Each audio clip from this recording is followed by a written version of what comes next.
రీసెంట్‌గా 'పంచ్' విషయంలో జరిగిన మరొక సంఘటన తెలిసి నిజంగా చాలా ఆశ్చర్యపోయా. అట్ ద సేమ్ టైమ్ హ్యాపీగా కూడా ఫీల్ అయ్యాను. ఇంతకీ ఏంటా విషయం అని అనుకుంటున్నారా? మనలో చాలా మందికి 'పంచ్' మరియు 'పంచ్‌కి' ఎమోషనల్ ఎప్పుడు తోడుగా ఒరాంగుటాన్ అనే టాయ్ గురించి తెలిసే ఉంటుంది కదా! అయితే ఈ మధ్య కాలంలో కురిసిన వర్షాల వలన, అలాగే దానికి అంటుకున్న డస్ట్ వలన అది ఎంతగానో పాతబడిపోయింది.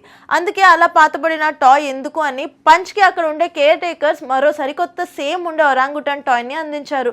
అయితే పంచ్ మాత్రం ఆ కొత్త టాయ్ కోసం తన పాత టాయ్ ని వదులుకోకుండా తన పాత టాయ్ ని గట్టిగా పట్టుకుని దానిని రక్షించుకుంటూ ఆ కొత్త టాయ్ ని తీసుకోలేదు. దానికి కారణం ఇప్పటి వరకు పంచ్ ఆ పాత టాయ్ తో పంచుకున్న విషయాలు, అలాగే దానికి ఆ టాయ్ తో ఉన్న మెమొరీస్. అలా పంచ్ తన టాయ్ విషయంలో లాయల్టీని ప్రదర్శించింది. చాలా మంది పంచ్ కి ఉన్న లాయల్టీని ప్రశంసిస్తున్నారు. కానీ మన మనుషుల్లో మాత్రం లుక్స్ బాగా లేవు అని కొంతమందిని దూరం పెట్టడం, లేదా ఏదైనా వస్తువు పాత పడగానే మరో కొత్త వస్తువుని తీసుకోవడం వంటివి చూస్తూ ఉంటారు.